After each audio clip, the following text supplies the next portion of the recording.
What, you ask me if I'm happy? Listen, I've got £87 million in the bank. I've got a Rolls Royce. I've got 3 stalkers. I'm about to go on the board at Manchester City. I'm part of the greatest band in the world. Am I happy with that? No, I'm not! I want more!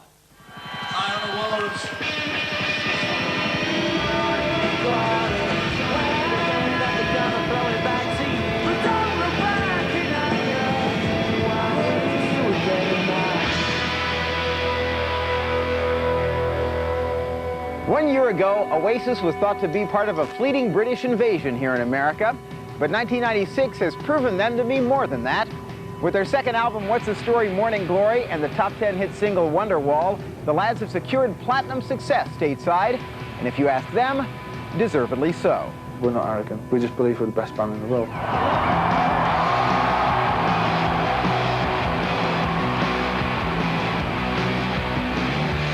Modest is not a word often used to describe Oasis.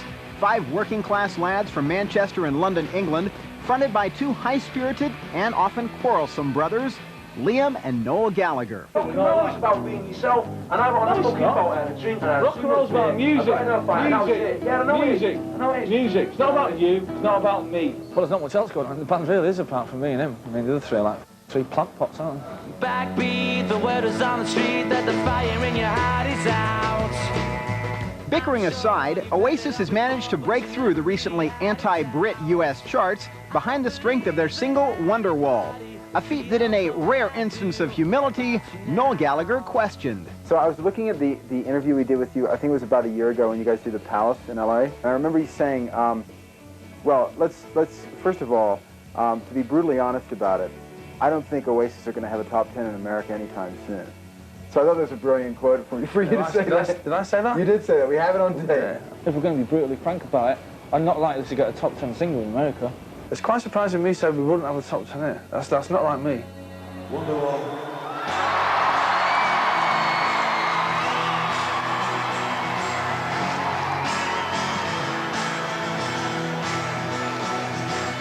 Today is gonna be the day that we're gonna throw it back to you. But by now you should somehow realize what you got to do. I don't believe that anybody feels the way I do about you now. Wonderwall, apparently, that sort of made it happen. It didn't see it sort of progress, it just sort of happened overnight, didn't it? One minute it was like that, and it was like that. Yeah, it's weird. Yeah. And now everyone seems to know all the songs, and do they even know the Definitely Maybe songs as well? Yeah, they're singing along to all of them. Yeah, it's good.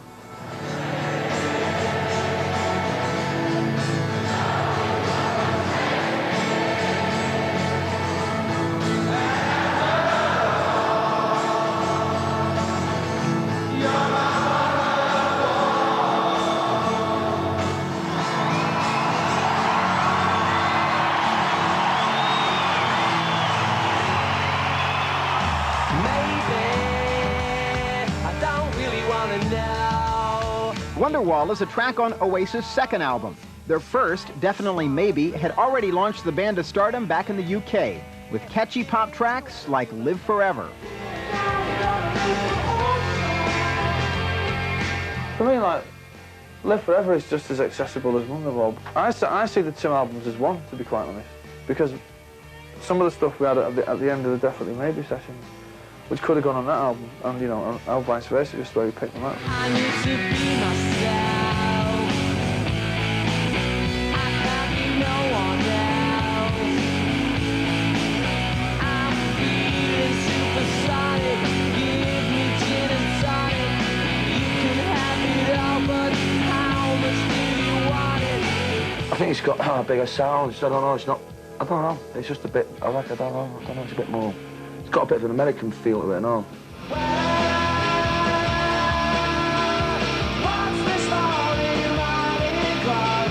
I think if you become successful off your first album, you usually find out that you don't usually have a career left after that. But I think that with any big successful band like the likes of U2 and Nirvana even, it takes a couple of records before people start getting into the group. With sales of over 7 million copies worldwide, Morning Glory has thrust Oasis into the spotlight. And fame seems to sit so well with the band that they just can't understand why some of their contemporaries shun it. I hate pop stars who go and whine about the price of fame and this, that and the other. Let me just tell you that being famous is great. I love it, man. I think it's the best when you get stopped walking down the street for an autograph. That's the best feeling in the world.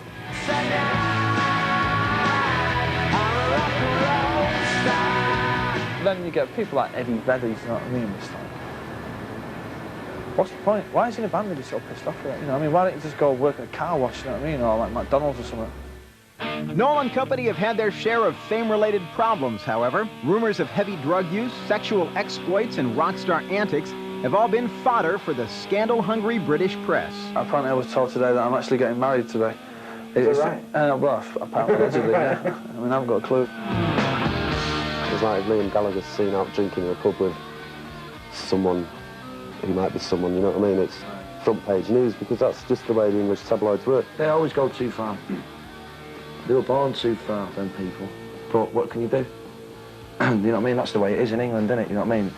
You know what I mean? Certain people from the press can have your hand up their arse and you still can't sort of get it out. I get concerned when people write like that piece in, have you ever read that piece in Rolling Stone? Yeah. It's like, I mean, why did I bother writing 2 albums, you know what I mean? And then all that gets written is about certain other people smashing hotel rooms up and stuff. You can write what they want to write about me. Not seen anything yet. Whether in England or America, Oasis makes good copy. Sometimes, however, they go a bit too far, such as Noel's tasteless insult of Oasis rival band, Blur, or his recent loose-lipped tales about growing up in Manchester. What I said was that in my youth, that I'd committed crimes, and some member of the Conservative Party, right, who's our government in England, has raised the question in the House of Commons saying, you know, well, if this person's pinched car stereos and burgled houses, we want all the stuff back. So the police are like looking for me because they think I've got a lot of stolen equipment in my house. Me, a multi-millionaire, has got stolen videos. I've got a Rolls Royce, man, and a mansion, I don't need stolen videos. Order! Order! Order! Need order in this house. In addition to their bouts with journalists, Oasis have also had some legal problems, ranging from a lawsuit filed by their ousted drummer Tony McCarroll for back royalties, to a charge that the Oasis tune Shaker Maker sounds a bit too much like the real thing. To teach the world to sing with me.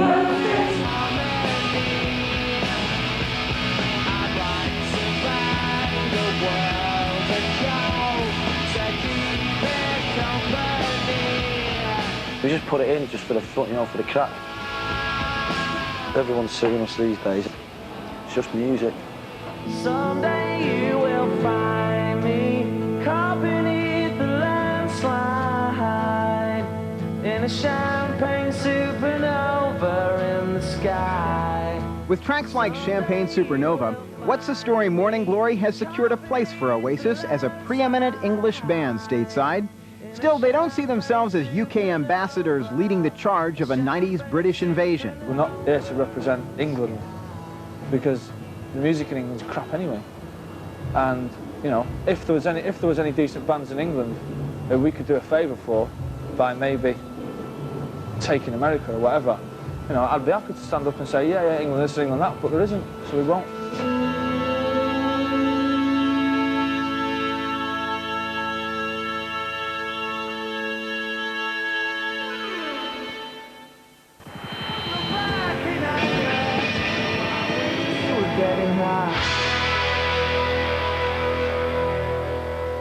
While Oasis are by no means a one-man band, creative control does rest in the very capable hands of guitarist Noel Gallagher. As the group's sole songwriter, the pressure is on him to keep coming up with those catchy Beatlesque melodies.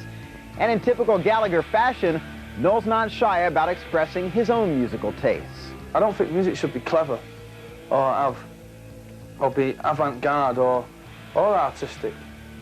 I hate art in music. You know, all this pompous art rock like Sonic Youth and all that, sticking guitars in dustbins and, you know, and playing them with screwdrivers and that. I mean, f that, let's rock.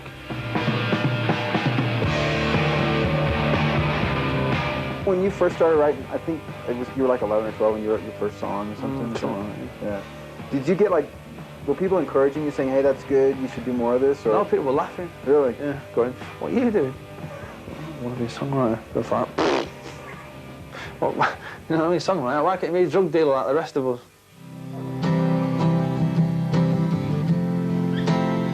Find out how to write lyrics. I have to go away, sort of, on my own with a suitcase somewhere, and just sit somewhere silently with a pen and a piece of paper.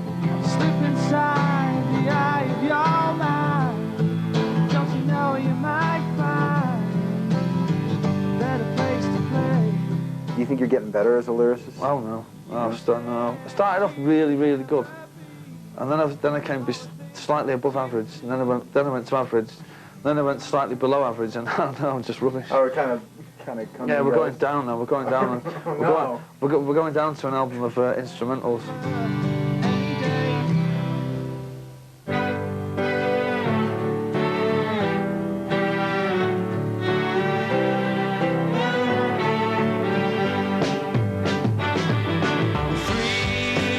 One thing that sets Oasis apart from many bands is that their vocalist does not write their lyrics. Noel is responsible for all of Oasis music, and that's just fine with brother Liam. Take a lot longer, you know what I mean, if you all sat down and started, right, let's do this bit, I won't do that bit, I won't do that bit. It just say, you know, I won't write these words to that. It just say, you know, we'd all have to sit down and do it together. It's best for him to just go off and do it on his own. Some would say Noel's never really alone. He's always got the inspiration of his favorite band, the Beatles, whom he unapologetically tries to emulate. Yeah, the Beatles were the ultimate pop band. They are the ultimate influence, you know. Everything that I write, I compare to the Beatles. I'd like to be in a Beatles covers band one day. Some might say that we are. I on the walls.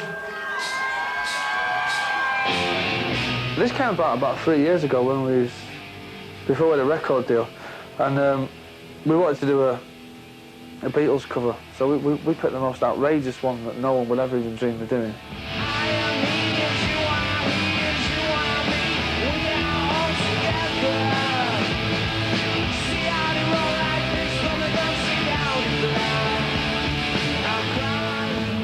People go, it's going to attempt to play on the what? This will be funny, watch this. And by then they were going, oh, it's all right, isn't it?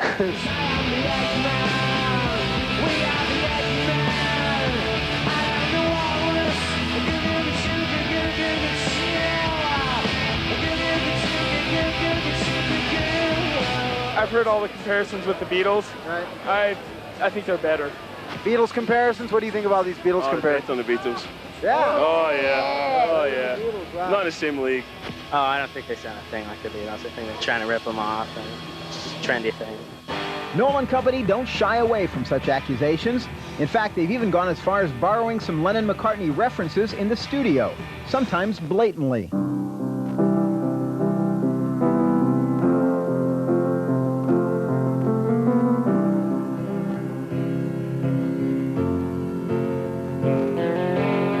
In the case of Don't Look Back in Anger, I mean, the opening piano riff is Imagine. Slip inside the eye of your mind. Don't you know you might find a better place to play? I suppose 50% of it is put in there to wind people up. Yeah. And the other 50% is saying, look, this is how songs like Don't Look Back in Anger come about, because they're inspired by songs like Imagine. And whatever people may think, there is some kid out there somewhere, some 13-year-old kid, he'll read an interview and say, Imagine. Well, I've never heard that song. And he might go and buy the album, you know what I mean? Can I ask about the mystery that everyone wants to know about the Champagne Supernova video, the help thing at the end? I thought he was going to write hello, but he can't spell hello because it's got 2 L's in, so he wrote out help, which I thought was quite touching, because he does need help. Loads of it.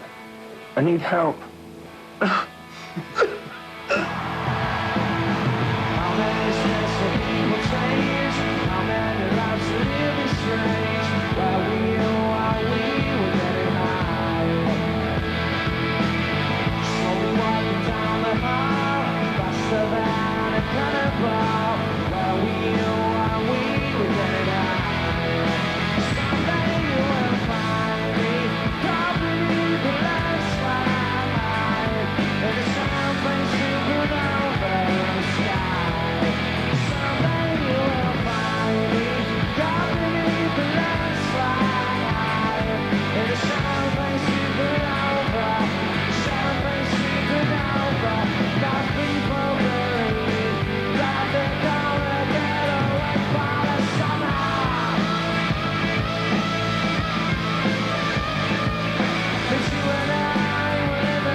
one thing that sets Oasis apart from their British pop contemporaries, and one possible factor in their U.S. breakthrough, is their willingness to tour America.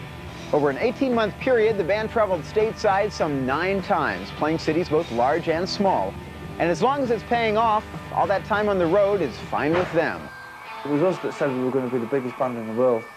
So it's us that have now got to go out and improve it. And to do that, I'm afraid you have to spend most of your life on the road. So we shut our big mouths off. Now we're just going to have to go and pay the consequences, aren't we?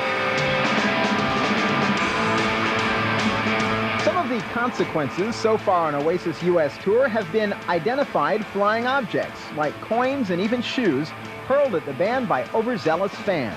You Americans, you like taking your shoes off and throwing them at people who are playing music for you. Now, I can't understand. I mean, I've been to some concerts in my life, some that are really, really bad, and some that are really, really good, and some that are average, but I've never ever once bent down and untied my shoe and took it off and thrown it at the singer.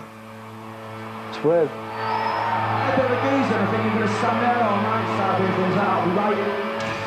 Oasis aren't having any of it. They stormed off the stage at a recent show after a flyby shoeing. There's no point in you standing up there sort of dodging shoes on. Right? When you're trying to put on a show for the 95% of the people who are behaving themselves, and we asked the crowd very politely to stop it or we'd leave, and they didn't, so we left. I don't know what it is that makes me feel alive. I don't know how to win the makes me see me inside. I only want to see the light that shines behind your eyes. When I'm allowed to do the job, I think it's good, yeah, I'm happy. But when I'm not allowed to do the job, I'm not happy. Meaning like when you get... Meaning like when I'll go on and do 4 songs and come off with a shoe coming out of my ear. Oh, wow.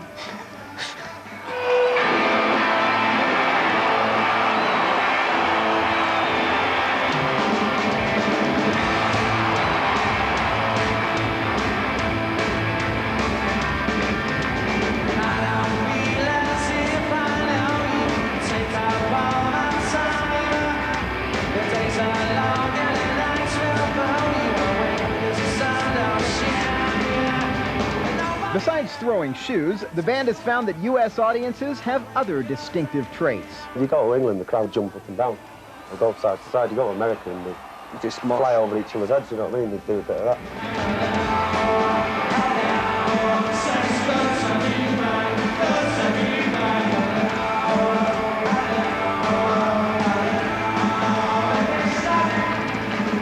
We always get people moaning after gigs going, you guys didn't do an encore. So?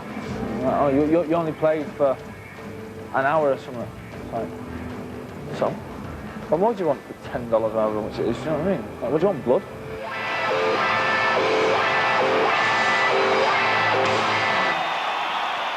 I never thought they'd be this good live, but they were incredible. Liam is a sex god more than anyone in the world. It's really rare that a band can play and give off so much energy without actually moving around.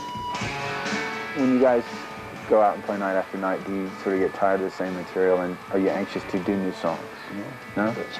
Because you can always play it better. Even Supersonic first song we had, do you know what I mean? You can always play a certain song better.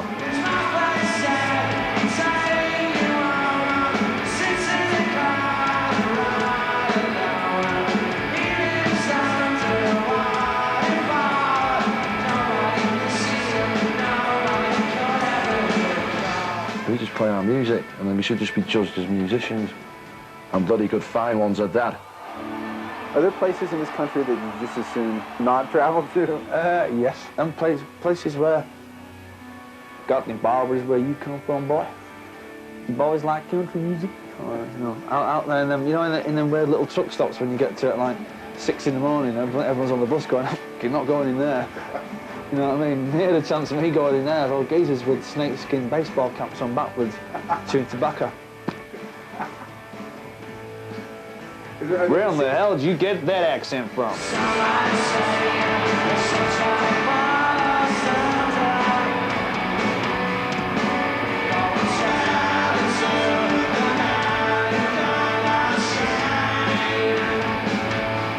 What about hotel life? Is it terrible? Hotel food? Hotel food, dreadful.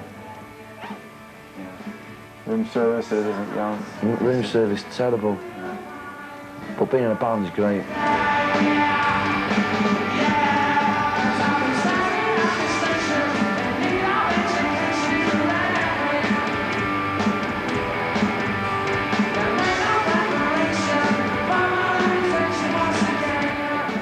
Oasis have set their sights on the future, with more touring planned and a new record sometime next year. That is, if they make it to next year. A year from now, it'll be a new album. I reckon. Or at least a new single, and we'll be in the studio hopefully a year from now. Fretting over what the next record's going to sound like in the studio, fighting and arguing, and splitting up, of course, you know. I've left once. Yeah. For a long period? A couple of weeks. Shouldn't have come back. Biggest mistake I ever made was coming back. Because Morning Glory would have been my first solo album. Man, I had all the money.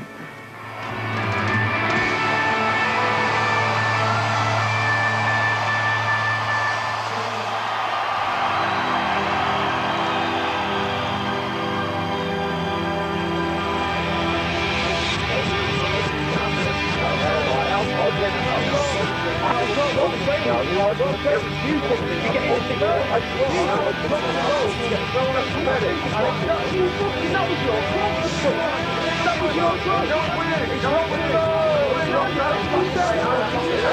your